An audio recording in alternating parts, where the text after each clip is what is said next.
వి gold trusted gold buyers మీరు తాకట్టు పెట్టిన బంగారాన్ని విడిపించి ఈ రోజు ఉన్న మార్కెట్ ధరకు కొనబడను 7771077720.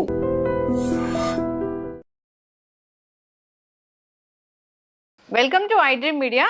సో ఇది బిల్వపత్రం. శివయ్యకి ఒక బిల్వపత్రం సమర్పించినంతనే మనకి అన్ని రకాల కోరికలు తీరుస్తాడని చెప్తూ ఉంటారు, శాస్త్రం చెప్తూ ఉంటుంది.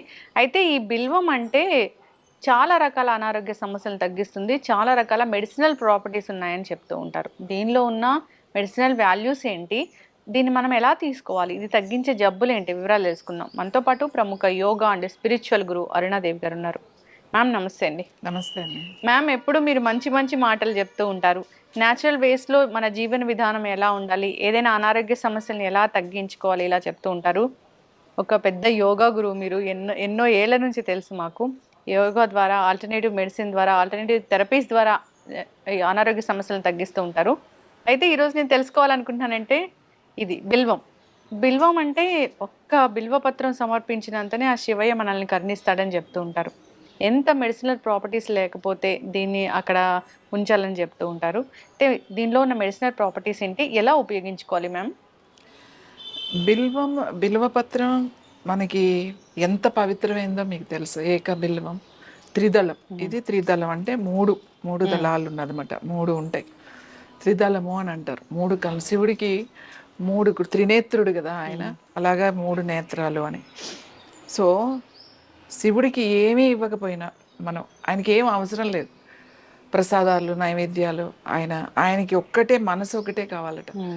మనసుతో ఒక బిల్వపత్రం మీరు అర్పించినా కూడా శివుడు వింటాడట. అది మీ కోరికలు కూడా తీరుస్తాడు అనేది శివపురాణంలో చెప్తున్నారు.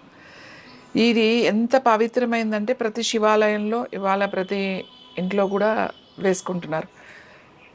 1,00,000 బిల్వపత్రాల పూజ చేస్తారు. ప్రతి సోమవారం చాలా మంది బిల్వపత్రాలతో శివ పూజ చేస్తారు, ఎంతో భక్తితో చేస్తారు.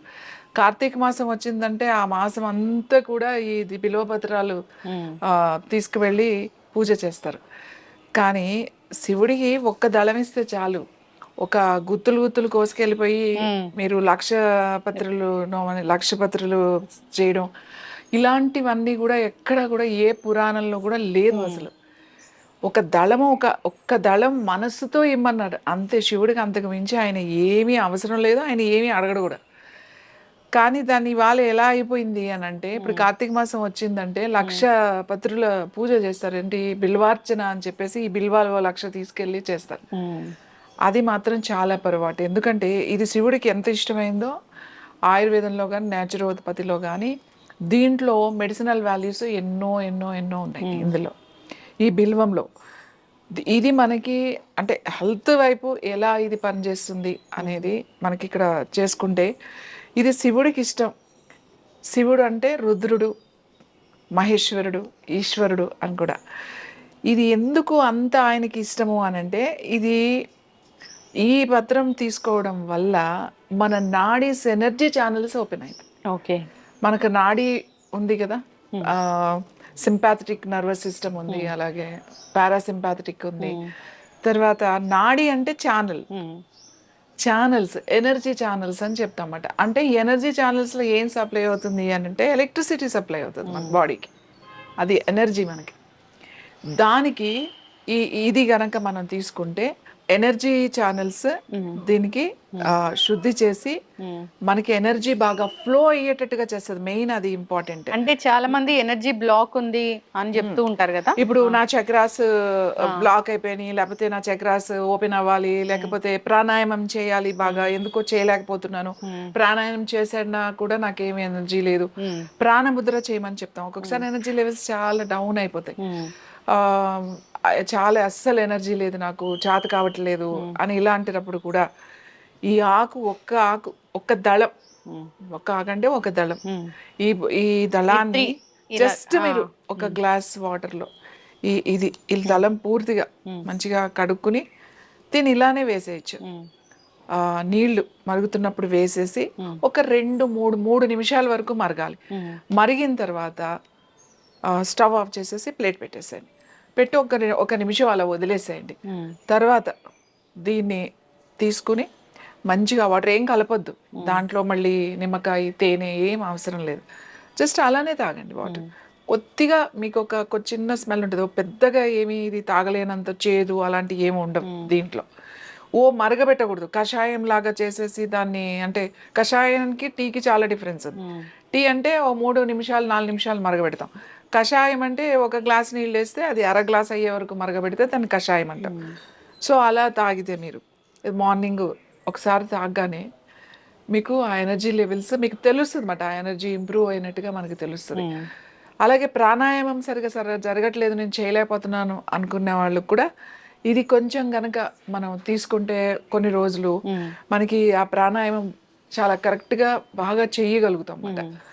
తర్వాత ఇంకా ఏంటి అని అంటే ఇది దీన్ని ఏం చేస్తారంటే చాలామంది ఇంతకు ముందు కొన్ని ఆశ్రమాలు యోగులు వాళ్ళ దగ్గరికి వెళ్ళినప్పుడు, వాళ్ళ దగ్గర ఉన్నప్పుడు దీన్ని రాత్రే అన్నం వండి ఆ అన్నంలో కొంచెం పాలు పోసి తర్వాత కొంచెం పెరుగు తోడులాగా ఇలానే త్రిదళాన్ని వేసేసి, ఎక్కువ క్వాంటిటీని బట్టి కొంచెం ఎక్కువ వేసుకుంటారు. మనం ఒక్కళ్ళకే చేసుకున్నాం అనుకోండి ఒక దళం సరిపోతుంది.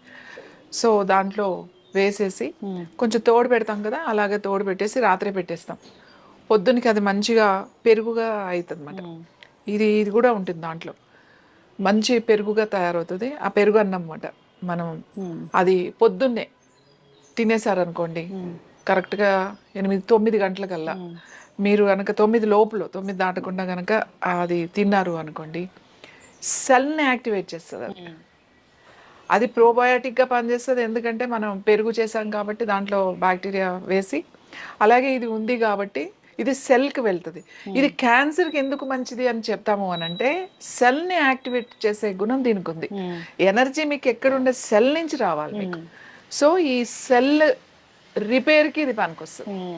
మన సెల్ని రిపేర్ చేసుకోవాలి, ఎనర్జైజ్ చేసుకోవాలి. లేకపోతే ప్రాబ్లం వచ్చింది, ఎందుకు ఇది క్యాన్సర్కి మంచిది, ఇంతకు ముందు కూడా మనం మాట్లాడుకున్నాం ఇది క్యాన్సర్కి చాలా మంచిది అని. ఎందుకంటే ఇది సెల్ని రిపేర్ చేస్తుంది కాబట్టి ఇది మంచిది, పవిత్రమైనది. ఏదైనా సరేనండి, ఇది చాలా పవిత్రం అనుకున్నది అది మన బాడీకి చాలా బాగా ఉపయోగపడుతుంది, చాలా చాలా చాలా ఉపయోగపడుతుంది అన్నమాట. ఎనర్జీ లెవెల్స్ పెరుగుతాయి, సెల్ రిపేర్ జరుగుతుంది. అలాగే తర్వాత ఇది బీపీ, హై బీపీ అలా ఉన్న వాళ్ళకి కూడా ఇది చాలా మంచిది. క్యాన్సర్ ఉన్న వాళ్ళు మీరు తీసుకోవచ్చు, దీన్ని టీ లాగా తీసుకోవచ్చు, లేదు అంటే ఇలా తోడు పెట్టుకుని తీసుకోవచ్చు, లేదు అంటే మనం రైస్లో పాలు పోయకుండా కొంచెం నీళ్లు పోసేసి మనం చేసుకుంటాం కదా, ఆ వాటర్ పోసేసి ఆకు కూడా పెట్టేసి పైన కొంచెం మజ్జిగ కానీ లేకపోతే పెరుగు కానీ అట్లా వేసి ఉంచేసి పైన, తర్వాత మీరు రాత్రంతా ఉంటుంది కదా ఆ మజ్జిగలో పెరుగన్నలో, అప్పుడు ఇది మీరు పొద్దున్నే సేమ్ ఆయన అలా కూడా తీసుకోవచ్చు, లేకపోతే పాలు ఉంటే పాలు వేసి తోడు పెట్టుకుని కూడా తీసుకోవచ్చు. సో ఎక్సలెంట్గా మీకు మెడిటేషన్, ముఖ్యంగా ధ్యానం సాధన చేసేవాళ్ళు, మేము మెడిటేషన్ చేసే వాళ్ళకి చెప్తాం, మీరు 3 పూట్ల తింటే కుదరదు అని చెప్తాం. ఎప్పుడైనా కూడా 2 పూట్ల తినండి. ఇంకా అడ్వాన్స్డ్ స్టేజ్లోకి వెళ్ళిన వాళ్ళు అసలు వాళ్ళకి ఎప్పుడో వచ్చినప్పుడు తింటారన్నమాట, లేకపోతే ఒకసారి ఆ తిన్నప్పుడు ఇది గనక వాళ్ళకి వేసుకుని ఇలా తయారు చేసుకుని తింటారన్నమాట. అంటే ఆ ఎనర్జీ లెవెల్స్ని బాగా ఇంప్రూవ్ చేస్తుంది అని. ఇదేమో నమ్మకం కాదు, దిస్ ద సైన్స్. దీంట్లో ఉన్న మెడిసినల్ ఏవైతే ఉన్నాయో ఆ వాల్యూస్ మనకి దాని ద్వారా ఇది వస్తుంది. ఇంకా దీనితో కూడా మెడిటేషన్ చేయొచ్చు, అంటే దాని తెలిసి ఉండాలి దీని గురించి. మనం ఎందుకు శివుడికి ఇది ఇచ్చి అక్కడ కూర్చోమని మనం ఎందుకు చెప్తాము, ఇది శివుడికి ఇష్టమా అంటే శివుడికి కాదు, మనకి ఇష్టం. శివుడు అంటే ఇక్కడ ఎవరు, ఒక ఎనర్జీ, ఒక శక్తి, ఒక యూనివర్సల్, ఈ సృష్టిని అంతటిని నడిపించే అంత ఒక గొప్ప శక్తి. అదే శక్తి నీ లోపలే ఉంది. ఎక్కడుంది, నీ సెల్ లోపల ఉంది. సో ఆ సెల్ లోపల ఆ సెల్ ఎనర్జైజ్ చేసుకోవాలి అని అంటే ఆ శక్తికి ఇది అవసరం, చాలా అవసరం అన్నమాట. మనకి ప్రతిదీ కూడా ఇది చాలా ముఖ్యం. ఇప్పుడు మనం వినాయక చవితి జరిగింది, ఎన్ని పత్రులు పూజలు చేస్తాం, అన్నీ కూడా మెడిసినల్ వాల్యూస్ ఉన్నాయి. ఇవి మనిషికి, మానవుడు అన్నవాడికి ఇది ముఖ్యమైనది అని చెప్పడానికే ఈ పత్రులు వాళ్ళ గుర్తుగా మనం వేసుకుంటాం. అంతేగాని ఇది తీసేసుకుని 1,00,000 పత్రులు 1,00,000 ఆకులు తీసుకెళ్లి శివుడికి పూజ చేస్తే మనం డైరెక్ట్గా కైలాసానికి వెళ్ళిపోవచ్చు అని అనుకోవడం అది పొరపాటు. ఒక ఆకు తీసుకెళ్ళి ఆయనకి మనస్ఫూర్తిగా పెట్టినా కూడా చాలు, అంతకు మించి ఏమీ అవసరం లేదు. చలువ చేస్తుందా మ్యామ్ ఇది? ఇది చలవ చేయడం కాదు, ఇది ఏదో బాడీని కూల్ చేస్తుందని కాదు. నేను చెప్పాను మీ సెల్ని ఎనర్జైజ్ చేస్తుంది అన్న, నేను ఎనర్జీ లెవెల్స్ని ఇంప్రూవ్ చేస్తుంది. ఎప్పుడైతే సెల్లో ఉన్న సెల్ రిపేర్ అంటే సెల్స్ దానికి మీకు ఇంపార్టెంట్ కావాల్సిన సెల్కి ఏంటంటే మనకి అన్ని మినరల్స్ కావాలి, మినరల్స్లో అన్నీ కావాలి. సో ఎప్పుడైనా దానికి ఎనర్జీ తగ్గిపోయింది అనుకోండి, సెల్ యాక్టివేషన్ తగ్గిపోతూ ఉంటుంది. నువ్వు శ్వాస ద్వారా మాత్రమే చేయగలుగుతావు. సెల్ని యాక్టివేట్ చేసుకోవాలి అని అంటే దానికి ఒక ఎనర్జీ కావాలి, ప్రాణశక్తి కావాలి. ప్రాణశక్తి రావాలి, ఎంత చేసినా మేము ప్రాణాయామం చేస్తున్నాం, ముద్రలు చేసినా, ఎంత చేస్తున్నాం రాను అనుకున్న వాళ్ళు దీనితో ఒక టీ లాగా కానీ లేకపోతే అలా కనుక తింటే మీ సాధన తెలుస్తుంది మనకు ఆ డిఫరెన్స్, ఆ ప్రాణశక్తి బాగా ఇంప్రూవ్ అయినట్టు, ఎనర్జీ లెవెల్స్ పెరిగినట్టుగా కూడా తెలుస్తుంది. ఆ సెల్ కనుక ఎనర్జీ వచ్చింది అనుకోండి, ఆటోమేటిక్గా ఈ క్యాన్సర్ ఉన్న వాళ్ళకి ఎప్పుడైతే ఈ సెల్స్ స్ట్రాంగ్ అయిపోయినాయో, ఈ క్యాన్సర్ సెల్స్ మీద ఈ మంచి సెల్స్ దాని మీద దాడి చేయడానికి అవకాశం ఉంటుంది. ఎందుకంటే మన సెల్ వీక్ అయిపోవడం వల్ల ఈ దొంగ సెల్స్ బాగా వచ్చి ఈ మంచి సెల్స్ తీసుకోవాల్సిన ఆహారాన్ని కూడా అదే తీసేసుకుని ఈ సెల్స్ని చంపేస్తుంది, ఈ సెల్స్ అన్ని మార్చేస్తుంది. కాబట్టి ఇది దానికి ఎనర్జీ పెంచడానికి, అందుకని క్యాన్సర్ ఉన్న వాళ్ళు ఇది తీసుకోండి అని చెప్తాం. అలాగే ఆశ్రమాల్లోనూ, కొన్ని ఆశ్రమాల్లో కొంతమంది యోగులు, కొన్ని అప్పట్లో వైద్యం చేసేవాళ్ళు, వాళ్ళ దగ్గరికి వచ్చిన వాళ్ళు అక్కడ ఉన్న వాళ్ళకి ఏదో ఒక సమస్యతో వస్తారు కాబట్టి వాళ్ళకి ఆ ఎనర్జీ లెవెల్స్ తక్కువగా ఉంటాయి కాబట్టి ఇలాంటివి ఇచ్చి కూడా పెట్టేవాళ్ళు. చక్కగా చెప్పారు మ్యామ్. అంటే దేవాలయాల్లో ఇలాంటి మహావృక్షాలని పెంచాలి, దేవుడికి ఇలాంటివి నివేదన చేయాలి, సమర్పించాలి అని పెద్దలు చెప్పారు, ఋషులు మునులు చెప్పారంటే దాని వెనక చాలా సైంటిఫిక్ రీజనే ఉంటుంది, అర్థం పరమార్థం ఉంటుంది. సో మీలాంటి గురువులు చెప్తూ ఉంటారు దాంట్లో ఉన్న సైంటిఫిక్ రీజన్ ఏంటి, ఎలాంటి మెడిసినల్ వాల్యూస్ ఉంటాయి, ఎట్లా వాడుకోవాలి, ఇది మన దైనందిన జీవితంలో ఎలా ఉపయోగపడుతుంది అని. జనరల్గా క్యాన్సర్ వచ్చిందంటే రకరకాల ట్రీట్మెంట్స్ తీసుకుంటూ ఉంటారు, దాంతోపాటు ఆహార విధానాలు, జీవన శైలి కూడా మార్చుకోవాలని చెప్తారు. కొన్ని న్యాచురల్ వేస్ అయితే ఖచ్చితంగా పాటించాలని చెప్తూ ఉంటారు. అవేంటి మ్యామ్? డ్యూరింగ్ ట్రీట్మెంట్ కావచ్చు, ట్రీట్మెంట్ అయిపోయాక కావచ్చు, క్యాన్సర్ సెల్స్ గ్రో అవ్వకుండా ఉండాలంటే ఏం జాగ్రత్తలు తీసుకోవాలి? జాగ్రత్తలు వీటన్నిటికన్నా కూడా ఆల్రెడీ క్యాన్సర్ వచ్చింది, మనం వచ్చిన వాళ్ళ గురించి మాట్లాడదాం. క్యాన్సర్ వచ్చినప్పుడు ఇప్పుడు రకరకాల ట్రీట్మెంట్స్ ఉన్నాయి, మెడిసిన్స్ చాలా వచ్చినాయి, లేటెస్ట్ థెరపీస్ లాంటివి కూడా వచ్చినాయి, ఇమ్యూనోథెరపీ అని చెప్పేసి, సెల్ థెరపీస్ అని చెప్పి, కీమో రేడియేషన్స్ ఎప్పటి నుంచో ఉన్నాయి, అవి ఇప్పుడు కీమో టాబ్లెట్స్ రూపంలో కూడా వచ్చినాయి. ఇవన్నీ వాడుతున్నా కూడా, ఇవన్నీ చేస్తున్నా కూడా అయినా కూడా అది కంట్రోల్ చేయలేవు. ఇప్పుడు అందరికీ అన్ని పనిచేయవు, కొంతమందికి కరెక్ట్గా పనిచేస్తుంది, కొంతమంది బాడీ రెస్పాండ్ కాకపోవచ్చు ఏ ట్రీట్మెంట్ అయినా. సో అలా ఆ ట్రీట్మెంట్ కూడా రెస్పాండ్ అవ్వట్లేదు, లేదు క్యాన్సర్ వచ్చింది ఆల్రెడీ వేరే ట్రీట్మెంట్ తీసుకుంటున్నారు, వాళ్ళకి నేను ఏం చెప్తాను అని అంటే మీరు ఖచ్చితంగా టిబెట్ మెడిసిన్ వాడండి అని చెప్తాను. టిబెట్ మెడిసిన్ ఎందుకు వాడమంటామంటే ఇవాళ ఇది నేను చెప్పట్లేదు, ఇప్పుడు ఉన్న డాక్టర్స్, అలోపతి డాక్టర్స్ కూడా వాళ్ళు ఏం చెప్తారు అని అంటే, ఇప్పుడు మనం చేసేది ఇది చేస్తున్నాం, ఇప్పుడు ఇవాళ మనకి మార్కెట్లో అన్నిటికన్నా కూడా ఒక మెడిసిన్ ఉంది అనేది. ఇప్పుడు ఆయుర్వేద కానీ నేచురల్ దానికి దేనికున్న మనకు ఉన్న దాంట్లో సప్లిమెంట్ లాగానే ఉంది, అంటే ఇమ్యూన్ని బూస్టర్ లాగా కానీ ఇమ్యూన్ ఇంప్రూవ్ చేసుకుంటే మనకి సెల్స్, క్యాన్సర్ సెల్స్ తగ్గుతుందని ఇలా ఉంది తప్ప మనకి కరెక్ట్గా ఇదిగో ఇది మెడిసిన్, క్యాన్సర్కి ఇదే మెడిసిన్ అనేది ప్రూవ్ చేసింది అది లేదు. ఉన్నది ఒక్కటే ఉంది, ఏంటి అని అంటే అది టిబెట్ మెడిసిన్. ఎందుకంటే మేమే 15 సంవత్సరాల నుంచి ఇస్తున్నాం, మన దగ్గరే ఇంకా హండ్రెడ్స్లో ఉన్నారు. సో ఇవాళ డాక్టర్స్ దీని మీద పేపర్స్, అంటే మొన్న ఈ మధ్య మాట్లాడిన దాంట్లో డాక్టర్ హెగ్డే గారు కూడా మాట్లాడారు, ఇవాళ ఉన్న మెడిసిన్స్లో మనకి బెస్ట్గా క్యాన్సర్ మెడిసిన్ మీద పనిచేసేది టిబెట్ మెడిసిన్ అని ఆయన చెప్పారు, డాక్టర్ హెగ్డే గారు కూడా చెప్పారు. చాలా మంది డాక్టర్సే ఇప్పుడు చెప్తున్నారు, ఎందుకంటే అది పనిచేస్తుంది, నష్టమే ఉంది, వాడండి అదని చెప్పి. నేనేం చెప్తానంటే మీరు ఏం ట్రీట్మెంట్ తీసుకుంటున్నా, మీరు ఏం చేస్తున్నా కూడా ఈ మెడిసిన్ వేసుకోండి అని చెప్తా. టిబెట్ మెడిసిన్, ఈ టిబెట్ మెడిసిన్ ఎంత మేము చూస్తున్నాం ఇప్పుడు బ్రెస్ట్ క్యాన్సర్ కానీ లివర్ అండ్ కిడ్నీ క్యాన్సర్ మన దగ్గరికి వచ్చేవాళ్ళు, కొంతమంది హాస్పిటల్లో ఉంటే కూడా వాళ్ళు వచ్చి జస్ట్ వీడియో పెట్టి మాట్లాడే వాళ్ళదంతా రాసి మేము పంపిస్తాం.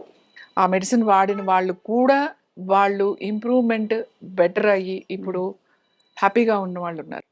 మేము ఈ టిబెటన్ మెడిసిన్తో ఓన్లీ మెడిసిన్ కాకుండా యోగాలో మనం ఏం చేస్తాం న్యాచురల్ దాంట్లో వాళ్ళకున్న ప్రాబ్లం బట్టి క్యాన్సర్ అనేది ఒకటే, కానీ రకరకాల ప్లేసుల్లో ఉన్నప్పుడు వాళ్ళు ఏం ముద్రలు చేయాలి ఒక ఒక డిజైన్ చేసామట. అరుణ యోగా సంస్థ క్యాన్సర్ కోసమే ఒక ప్రోగ్రామ్ డిజైన్ చేసాం. దాంట్లో మంత్రం ఉంది, తర్వాత దానికి సంబంధించిన బ్రీతింగ్ టెక్నిక్స్ ఉంటాయి, తర్వాత దానికి హీలింగ్ ఉంటుంది వాళ్ళకి. సో వాళ్ళకి ఒక సెపరేట్, అది ఆన్లైన్ కూడా చేయొచ్చు, ఇక్కడికే రావాలని ఏం లేదు, ఇక్కడ రావచ్చు, రాలేని వాళ్ళు క్యాన్సర్ వచ్చింది ఏదైనా ట్రీట్మెంట్ లో ఉన్నారు అన్న వాళ్ళు కూడా రావచ్చు, రేడియేషన్ లో ఉన్నారు, కీమోస్ తీసుకుంటున్నారు, ఇలాంటి వాళ్ళు కూడా ఇది మెడిసిన్ తీసుకోవచ్చు. మెడిసిన్ తో పాటుగా మేము ఇది కూడా చెప్తాం. అంటే దీనికి ఒకటి ఒక ప్రోగ్రామ్ డిజైన్ చేయబడింది క్యాన్సర్ ని హీల్ చేయడానికి. ఇప్పుడు క్యాన్సర్ నీకు తగ్గింది అని ఎవరు చెప్తారు? డాక్టర్ చెప్పాలి. డాక్టర్కి వెళ్ళినప్పుడు వాళ్ళు ఎలా చెప్తారు? వాళ్ళు అన్ని స్కాన్స్ అవన్నీ తీసి ఈ స్టేజ్ నుంచి ఈ స్టేజ్ లో ఉన్నామమ్మా అనేది వాళ్ళు చెప్తారు. అంతేగాని క్యాన్సర్ ఇప్పుడు నేను చెప్పాను మీరు క్యాన్సర్ రాగా నా దగ్గరకు వచ్చేసండి, ఈ మందులన్నీ వేసేసుకోండి, మీకు క్యాన్సర్ ఉండదు, ఏముండదు, మీరు ఇది తీసుకోండి అలా నేను చెప్పాను. ఎందుకంటే ఫస్ట్ మనం వెళ్ళాల్సింది డాక్టర్ దగ్గరికి, ఎందుకంటే దే ఆర్ ఎక్స్పీరియన్స్డ్, అందులో స్పెషలైజేషన్ వాళ్ళు కాబట్టి వాళ్ళు ఖచ్చితంగా ఆ టెస్టులు చేసి ఆ రిపోర్ట్స్ చేసి ఇచ్చి వాళ్ళు ట్రీట్మెంట్స్ ఇస్తారు. ఆ రిపోర్ట్సే మేము చూస్తాం, ఆ రిపోర్ట్సే. కాకపోతే ఇక్కడ ఎవరు మెడిసిన్ ఇచ్చేవాళ్ళు ఎవరైతే ఉన్నారో ఈ టిబెటన్ డాక్టర్స్ వీళ్ళంతా ఆంకాలజిస్టులు, 8 ఆంకాలజిస్టులు ఉన్నారు ఆ టిబెటన్ డాక్టర్స్. వాళ్ళు ఏం మెడిసిన్ ఇస్తారు? వాళ్ళు ఏమి ఆయుర్వేద వాళ్ళుగా ఈ మెడిసిన్ నేనేం తయారు చేయను, వాళ్ళకి మీకు మధ్యలో నేను ఉంటాను. ఎందుకంటే వాళ్ళ మెడిసిన్ తయారు చేసే దాంట్లోనే ఉంటారే తప్ప వాళ్ళు కూడా ఎవరైతే డాక్టర్స్ చేసి చెక్ చేసి వాళ్ళ రిపోర్ట్స్ ఇచ్చారో ఆ రిపోర్ట్స్ ప్రకారమే వాళ్ళు మెడిసిన్ ఇస్తారు. వాళ్ళు ఎలా మెడిసిన్ ఇస్తారంటే రిపోర్ట్స్ ప్రకారం, అలాగే సేమ్ టైం పేషెంట్ కండిషన్ ఎలా ఉంది, ప్రెసెంట్ సిమ్టమ్స్ ఏంటి, ఈ రెండిటిని చూసి వాళ్ళు మెడిసిన్ ఇస్తారు. ఈ క్యాన్సర్ మళ్ళీ ఇది తగ్గిందా లేదా అనేది వాళ్ళే చెప్తారు. మీరు పలానా టెస్ట్ చేయించుకోండి, అందులో ఎలా ఉందో చేసి అని. నేనేం చెప్తానంటే అది 100% సేఫ్, ఎటువంటి సైడ్ ఎఫెక్ట్స్ లేవు. అవేమి కషాయాలు కాదు, పెద్ద ఏమంటారు పథ్యం చేయాలి, ఇది తినకూడదు అంటే ఏం ఉండదు. వాళ్ళు ఆ మెడిసిన్ ఇచ్చేటప్పుడు ఒక 4 ఉంటాయి, ఈ 4 కొంచెం తినకండి అని చెప్తారు. So it's very easy, tablets రూపంలో ఉంటాయి, జస్ట్ వాటర్తో వేసుకోవడమే. అవేమి కషాయాలు చేసుకోవడం ఇవి అలాంటివి ఏం కాదు. దట్ ఈస్ ద ప్రాపర్ గా ఇంప్రూవ్మెంట్ చాలా బాగుంటుంది. కాబట్టి నేను ఇవి చేస్తూ అలా ఆ మెడిసిన్ తీసుకుంటే ఖచ్చితంగా మీకు చాలా చాలా బాగా రిజల్ట్ వస్తుంది. ఇప్పుడు క్యాన్సర్ అంటే కీమోలు చేయించుకోవడం, రేడియేషన్ చేయించుకోవడం, దీంతో పాటు ఖచ్చితంగా న్యాచురల్ విధానాలు, ఆహార నియమాలు, జీవనశైలిలో మార్పులు, యోగాలు, ప్రాణాయామ ఇలాంటివన్నీ డాక్టర్స్ కూడా చెప్తూ ఉంటారు. రకరకాల హీలింగ్ టెక్నిక్స్ ఉంటాయి మీ దగ్గర, చాలా మంది పేషెంట్స్ వస్తూ ఉంటారు. అయితే ఫాలో అవ్వాలని కోరుకుందాం మ్యామ్. అంటే ఒక పేషెంట్ క్యాన్సర్ వచ్చింది అనగానే ఒకలాంటి డిప్రెషన్ స్టేట్లోకి వెళ్తారు, వాళ్ళకి మానసికంగా వాళ్ళు దృఢంగా ఎలా ఉండాలి చెప్తారు, ఎలాంటి ఆహారాలు తీసుకోవాలి చెప్తారు, ఎలాంటి న్యాచురల్ పద్ధతులు ఉన్నాయి చెప్తారు, హెర్బల్ మెడిసిన్ చెప్తారు, టిబెటన్ మెడిసిన్ ఉంది. తగ్గాక కూడా మళ్ళీ సెల్స్ గ్రో అవ్వకుండా కూడా మంచి మంచి programmes, follow up and maintenance medicines ఎట్లా తీసుకోవాలి, ఎలా వాళ్ళు కేర్ఫుల్ గా ఉండాలి. యోగా చాలా బాగా పనిచేస్తుంది. మీరు హెర్బల్ మెడిసిన్ చదువుకున్నారు, దాని గురించి చెప్తారు. సో ఇదొక డిఫరెంట్ ప్రోగ్రామ్ ఉంటుంది. దీనికోసం ఇబ్బంది పడుతున్న వాళ్ళు కాంటాక్ట్ చేయాలని కోరుకుందాం. చాలా చక్కటి ఇన్ఫర్మేషన్ మ్యామ్, ధన్యవాదాలు.